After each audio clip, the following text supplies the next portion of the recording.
বিজেপিৰ ৰাম ঠগন সফালৈ মানুহ নিয়াৰ ভাড়া নিদিলে এইবাৰ ৰিক্সা চালকক টকা বিচাৰি থানাত নিশাই উপস্থিত হল শ শ ৰিক্সা চালক।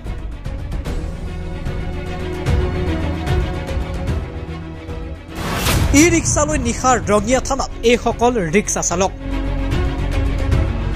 500 টকা দিম বুলি এইবাৰ ৰিক্সা চালকক ঠগিলে বিজেপিয়ে। প্ৰথমেই চাওক এইসমূহ বিশেষ দৃশ্য। ই ৰিক্সালৈ এজনৰ পাছত আন এজন থানাত উপস্থিত হৈছে আৰু মাছ নিশালৈকে ৰঙিয়া থানাত ভিৰ কৰিলে এইসকল ই ৰিক্সা চালকে। ই ৰিক্সা চালকসকলৰ অভিযোগ, কমলপুৰৰ দগাঁৱত থকা মুখ্যমন্ত্ৰীৰ নিৰ্বাচনী সভালৈ মানুহ নিবলৈ বিজেপিয়ে এইসমূহ ই ৰিক্সা ভাড়া কৰিছিল। প্ৰতিখন ই ৰিক্সাক মানুহ নিয়াৰ বিনিময়ত দিয়াৰ কথা আছিল 500 টকা। 500 টকাত বন্দোবস্ত কৰিছিল বিজেপিৰ নেতাই। গাঁৱৰ ভিতৰৰ পৰা ৰাইজক বিজেপিৰ সভালৈ আনিছিল এইসমূহ ই ৰিক্সা চালকে। কিন্তু মুখ্যমন্ত্ৰীৰ সভাও শেষ হল, নিৰ্বাচনী প্ৰচাৰো শেষ হল। পিছে ই ৰিক্সা চালকে নাপালে তেওঁলোকৰ প্ৰাপ্য ধন, যাৰ বাবে 500 টকাটো বিচাৰি নিশাই উপস্থিত হল ৰঙিয়া থানাত। বিজেপিৰ আন এক প্ৰতাৰণাৰ ছবি স্পষ্ট কৰি তুলিলে এইসমূহ ৰিক্সা চালকে। উল্লেখ্য, কালি দিনৰ ভাগত শ শ বাইক চালকে প্ৰতিবাদ সাব্যস্ত কৰি ৰাজপথত জ্বলাই দিছিল বিজেপিৰ পতাকা। তেওঁলোকৰ অভিযোগ আছিল 500 টকা দিম বুলি বিজেপিয়ে ৰেলীলৈ নি তেওঁলোকক ঠগিলে। 500 টকা দিয়াৰ পৰিৱৰ্তে এটকাও নিদিলে বিজেপিয়ে। মুঠতে এতিয়া নিৰ্বাচনৰ প্ৰাক্ষণত বিজেপিৰ মিথ্যাচাৰ পোহৰলৈ আহিছে।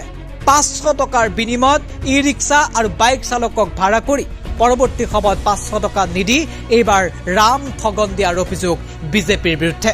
আৰু তাৰ পাছৰ দৃশ্য এয়া। আমাক ইয়াৰ পৰা তিনিআলি চকৰ পৰা তাৰমানে আমি 230 খান গাড়ী গৈছিলো আমাৰ মিটিং, তাৰমানে কি বুলি কয় কমলপুৰ মিটিঙত গ'লে তাৰমানে আমাক মানে মধুগুচিত আমি একবাৰ ৰখিলো। মধুগুচিৰ পৰা আকৌ গেলো শিঙিমাৰীৰ পৰা তাৰমানে আপোনাৰ আমাক তাৰমানে প্ৰত্যেকখন গাড়ী তাৰমানে ভাগ কৰিলা, তাৰমানে 20খন 10খন এনেকুৱাকে গাড়ী ভাগ কৰিছে। ভাগ কৰি কিনে তাৰমানে আমাক বেলেগ বেলেগ তাৰমানে গাঁৱত খেদি দিছে যে অমুক গাঁৱৰ পৰা তোমালোকে মানুহ 4টা 5টা যি পাৰা কালেক্ট কৰি লৈ আহা। তাৰমানে সেনেকুৱাকে আমি প্ৰথমতে 20খন গাড়ী এখন গাঁৱত গৈছিলো, তাতে মুঠে আপোনাৰ কি বুলি কয় দুটা দুটাকে মানুহ গাড়ীত বহিছো, তাৰমানে দুটা দুটাকে বহি কেনে আনছো। আনাৰ পিছত সেই মানুহগিলা তাৰপিছত আৰু আপোনাৰ মিটিঙৰ মানুহে আমাক কি কৰিছে, গাড়ীগিলা ৰাস্তাত ৰখালা, ৰখাই কেনে এখন গাড়ীৰ পৰা মানুহ নুমাই দুটা নুমাই কেনে 4টা কৰি কেনে তাৰমানে আপোনাৰ মিটিঙত খেদাই দিলা। দিয়াৰ পিছত আৰু যেগিলা বাকী গাড়ীগিলা যি আছে সেই গাড়ীগিলাকো কি কৰিছে, আকৌ বেলেগ বেলেগ গাঁৱত খেদাই দিছে। তাৰমানে ৰাতিপুৱাৰ পৰা তাৰমানে আমাৰ লগত তাৰমানে ঘূৰা ঘূৰিয়ে কৰি আছে। যেতিয়া তাৰমানে গধূলি হ'ল, আমি মিটিঙৰ পৰা মিটিঙো শেষ হ'ল, আমি মিটিঙৰ মানুহ নি কেনে ঘৰত যেতিয়া থৈ আহিলো, থৈ আহি যেতিয়া আমি পইচাটো তাৰমানে এটা পইচা নাপাওঁ, পেমেণ্টটো নাপাওঁ। মিটিঙত আমাৰ CM ছাৰ আহিছিল। আমাক তাৰমানে ৰাতিপুৱাই আমাক কিবা বিজেপিৰ মিটিং থকা বুলি আমাক মাতি লৈ গ'ল বেটাৰী ৰিক্সাবিলাকক। মোটামুটি আমাৰ 200 বেটাৰী ৰিক্সা আমি কালেক্ট কৰি পেলাই লৈ গৈছোঁ। নি পেলাই আমাক চেফটি চকৰ পৰাই গাঁৱে গাঁৱে এনেকৈ সোমাব দিলে, দি পেলাই এনেকৈ মানুহ কালেক্ট কৰি মিটিঙত লৈ গৈছে। পইচা আমাক দিবাৰ কথা আছিল 500 কৰি, আপোনাৰ খালী গাড়ী, কিন্তু পাৰ গাড়ী আমাক 500 কৰি দিম বুলি কৈছিল। কিন্তু তাৰে পাছত এটাৰ পাছৰ পৰা আমি এতিয়া 8টা বাজিল, কোনো ধৰণৰ আমি খোৱা লোৱা একো ব্যৱস্থা পোৱা নাই আপোনাৰ। তাৰে বিনিময়ত আমাক 500 কৰি দিম বুলি কৈছে। এতিয়া 8টা বাজিলে 1 টকাও পইচা পোৱা নাই।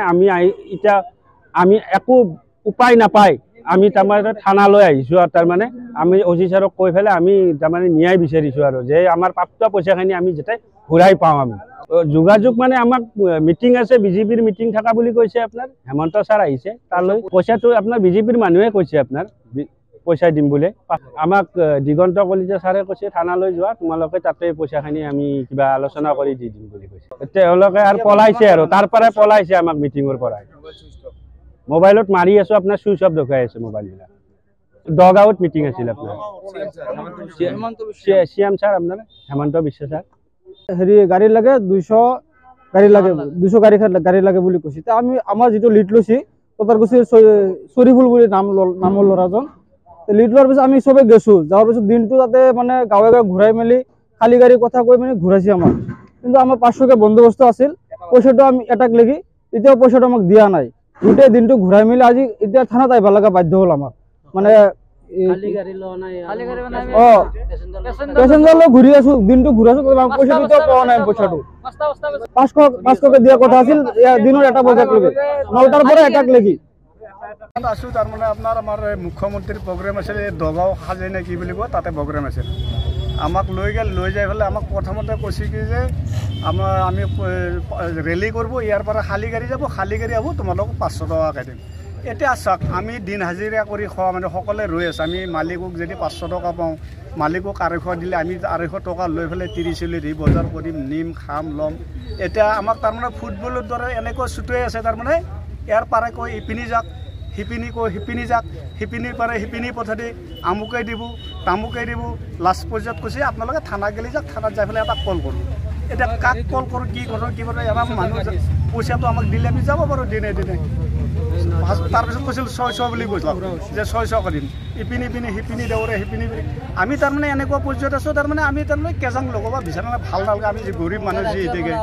গতিকে আমি বা কোনো চৰকাৰৰ মানে বদনাম কৰিব নিবিচাৰোঁ কোনো পাৰ্টিৰ বদনাম কৰিব নিবিচাৰোঁ আমি গৰীব মানুহক কাম কৰিব লাগিব খাবাই লাগিব কথা হ'ল কি মানে সেইটোৱে আৰু আমাক মানে আমাৰ যিটো পাবলগীয়া আছে আমাক দিলে আমি সকলোৱে ঘৰে ঘৰে 30 চলি থকা মানুহ বজাৰ পাতি লৈ পেলাই যাব পাৰোঁ আমাক যিখিনি পাওঁ সেইখিনি দিলে আমি সেইখিনি লাগে আমাক দিনটো ভাত পানী একো নাই একাপ চাও খাব পৰা নাই তাৰ না দোকান আছে না পোহৰ আছে না কিবা আছে ৰাতিপুৱা 9টাৰ পৰা এতিয়া গেলে আছোঁ এনেকৈ আছোঁ একটো পানী নাই এতিয়া গেলে কোনো এটা ড্ৰাইভাৰৰ নাই কোনে যোগাযোগ কৰিছে আপোনালোকক যোগাযোগ মানে আপোনাৰ কি নামটো হৈছিলে চৰিফুল মাটি নিছিল মাটি মানে কি নাম আছিল ততাৰ কৈছিল বিয়াপাৰা ততাৰ কৈছে কি নাম আছিলে তাক গতাই দিছিল যে নামটো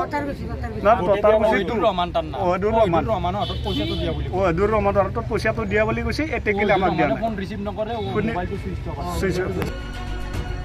ব্যুৰ ৰিপৰ্ট এনি টক্স।